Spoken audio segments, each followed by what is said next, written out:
We're here today with one of the UK's most eagerly anticipated cars, the Tesla Model Y.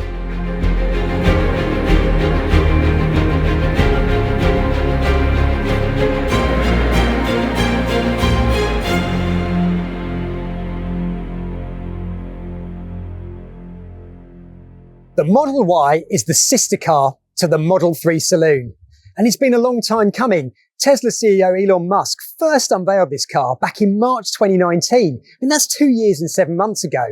And truth be told, it's not quite in UK spec yet. As you can see, the steering wheel's on the wrong side and it's on Dutch registration plates. But the good news is, right-hand drive deliveries will be here soon, by the end of March 2022.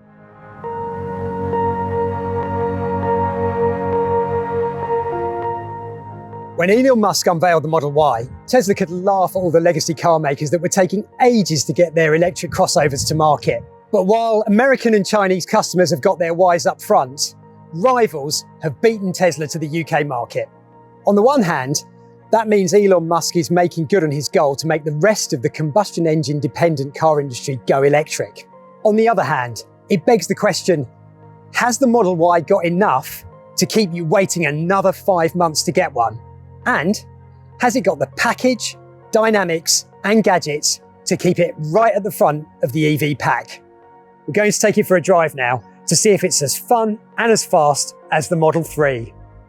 What's the Model Y like on the road?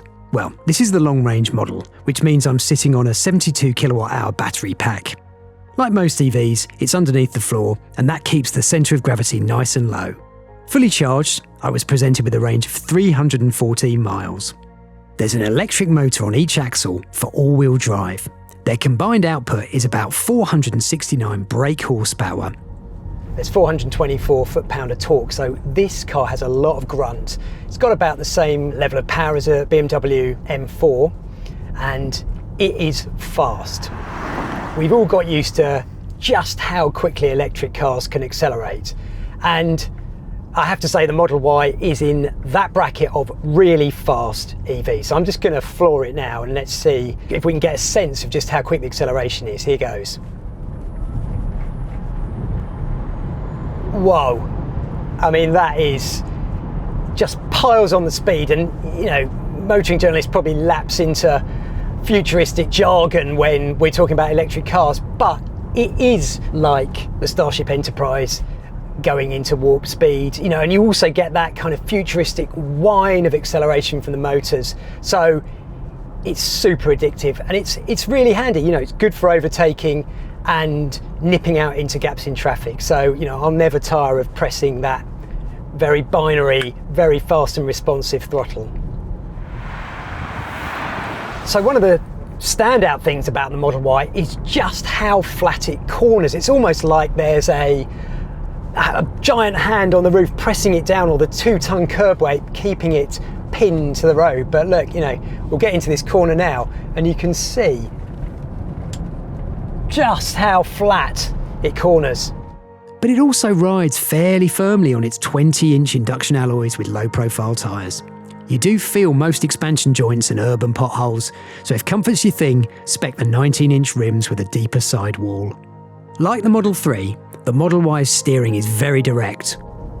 So if there's one potential Achilles heel for some customers with the Model Y, it's the ride quality. It is firm, it's firmly suspended, and you do feel it with high frequency bumps, and if you're going through a sort of a pothole at 30 miles an hour, you sometimes get that ka-thunk going through into the cockpit. But, you know, unless you're particularly well set on a hugely comfortable ride, there are many upsides to the way this car has been set up. It does handle really dynamically. Driving the Model Y is quite customizable. There are so many parameters you can alter using the touch screen, but one that I really like the setup of is braking. You can choose between creep, roll or hold, and I've got it in hold mode, which is the most aggressive type of braking. And when you lift, you get more pronounced brake feel. So it's not like some of those EVs that talk about their one-pedal driving where you lift and it's like hitting a brick wall. The car slows really instantly. This is much more gradual, much more natural feeling and really rather smooth. But it does give you enough. It gives you that sense of, yep, I can bring it to a halt. I can drive with one pedal. Big car groups are envious of Tesla's software, and you can see why from playing with this touchscreen. The pinch and zoom animations of the car in its 3D recreated environment are brilliant. Up front, there's an uncluttered dashboard, plenty of stowage, and high-mounted seats to give a more commanding driving position than in the Model 3. And there's lots of space for passengers in the rear, with a flat floor and a beautiful airy feel thanks to that standard glass roof. All three rear seats move independently, reclining and folding flat to reveal a big load bay. With the rear seats in place, the boot carries a whopping 854 litres of luggage, and fold them flat to add another 1,000 litres into the mix. Handily, you can carry the charging cable in the front boot, which is 117 litres big. As standard, the Model Y has 5 seats, but in the USA, you can spec a third row with a couple of small seats for kids. As with Tesla, it may or may not come to the UK and Europe. So what's the basic package? Well, the Model Y is about 5 centimetres longer than the Model 3 saloon, and that makes it 4.75 metres long.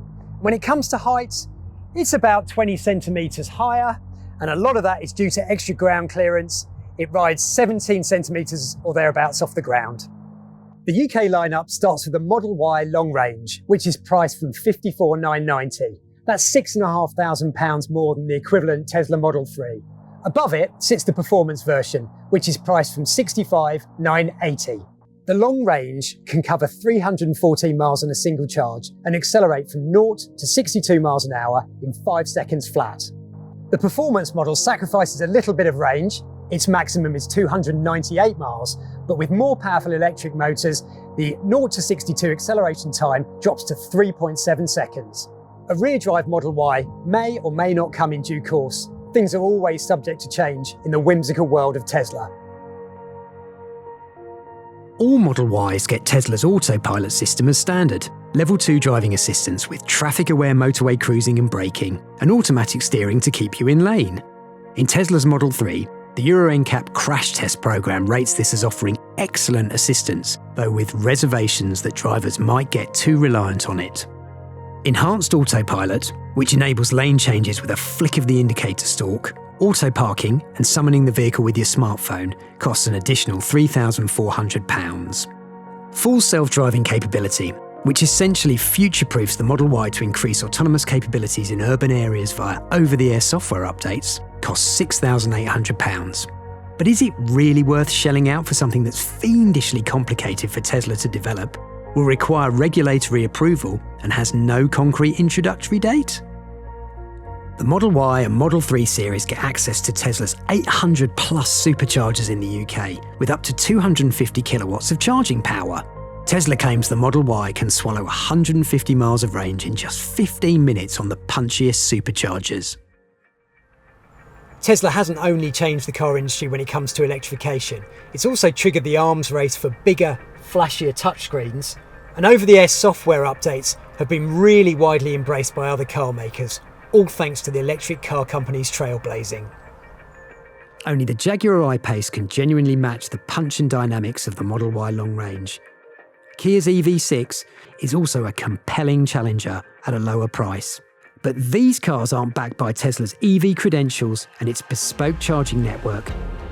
So that's the Tesla Model Y. But the time it arrives in the UK, it will be precisely 3 years after Elon Musk unveiled it. And you know what? I think it's worth the wait.